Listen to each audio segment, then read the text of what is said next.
Doctor नीति मोहन है।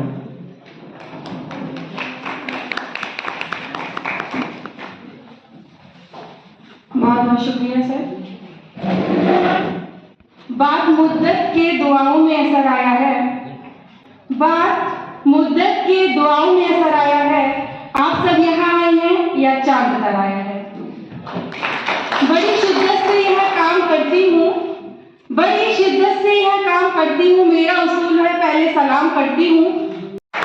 नसीब हमारे ख्वातीन हजरात और मेरे मौजूद दोस्तों, मैं नीति मोहन डाइट सभागार में पधारे समस्त शिक्षकों का और हमारे एक बात मैं बोलना चाहूंगी। उर्दू और संस्कृत तो मैं हमेशा बोलती हूँ, आज मैं उर्दू में बोलना चाहती हूँ, तो कोई त्रुटि कोई गुस्ताखी हो जाए तो माफ कीजिएगा।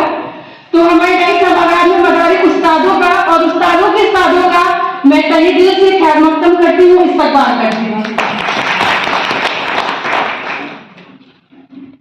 उर्दू जिसे कहते हैं तहजीब का चश्मा है, उर्दू जिसे कहते हैं तहजीब का चश्मा है, और वो शख्स मुअज़्ज़म है जिसे उर्दू ज़ुबान आए। तो ये आज बहुत ही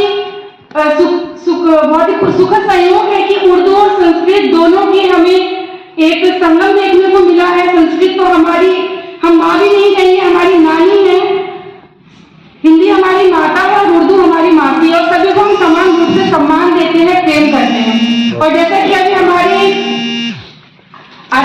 धर्म विशेष की कोई भी भाषा किसी धर्म विशेष की नहीं होती है, भाषा तो भौगोलिक होती है।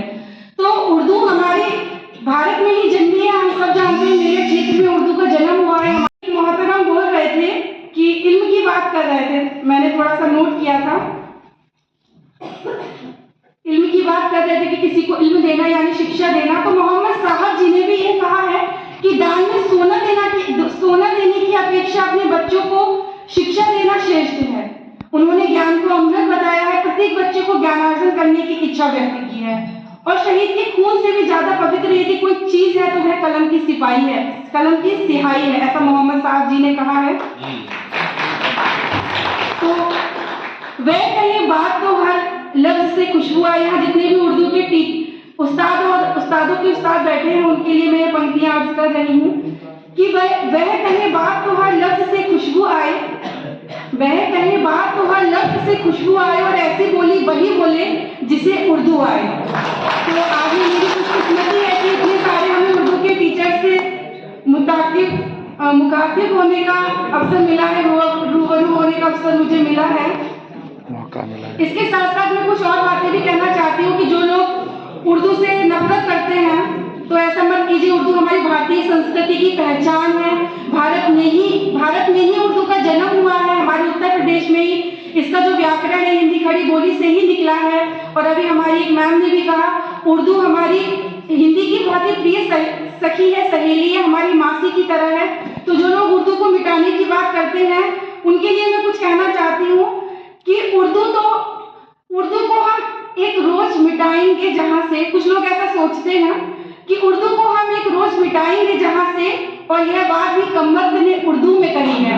इस टाइम में कई उर्दू के शब्द आ रहे हैं, तो ये बिल्कुल अतिशयोक्ति होगी, असंभव होगा कि यदि हम हिंदी बोले और उर्दू ना के लफ्ज यूज ना करें, और अगर उर्दू बोले और संस्कृत से जो हिंदी के शब्द निकले उनको यूज ना करें, तो दोनों एक दूसरे पर निर्भर हैं, तो एक दूसरे के पूरक हैं, एक ही सिक्के के दो पहलू हैं। तो दोनों ही भाषाओं से प्रेम करें।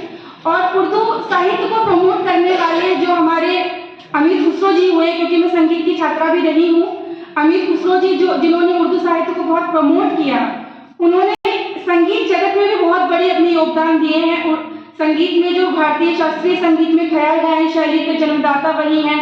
तानपुरे का आविष्कार उन्होंने किया, तबले का आविष्कार उन्होंने किया, बहुत सारे तालों का आविष्कार किया, बहुत सारे प्रसिद्ध रागों का आविष्कार उन्होंने किया।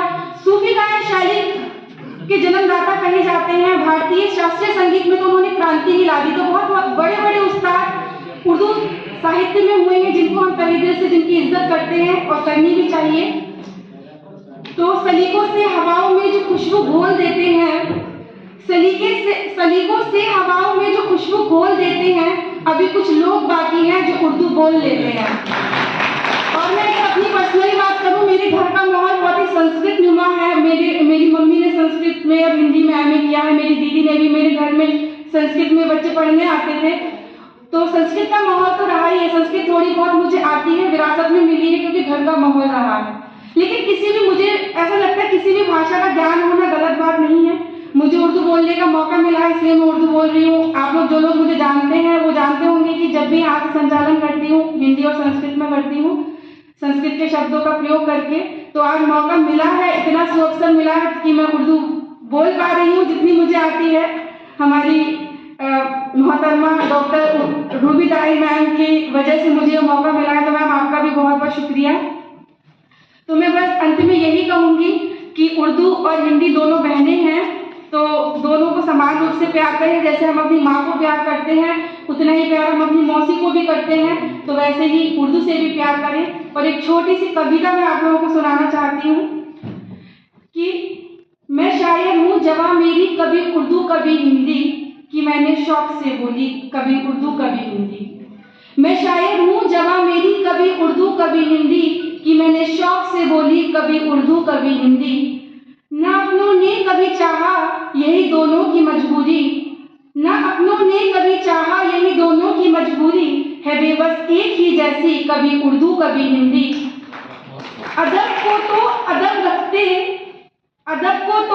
रखते जवानों पर सियासत क्यों, सियासत ने ही मगर बांटी कभी उर्दू कभी हिंदी। न लफ्जों का वतन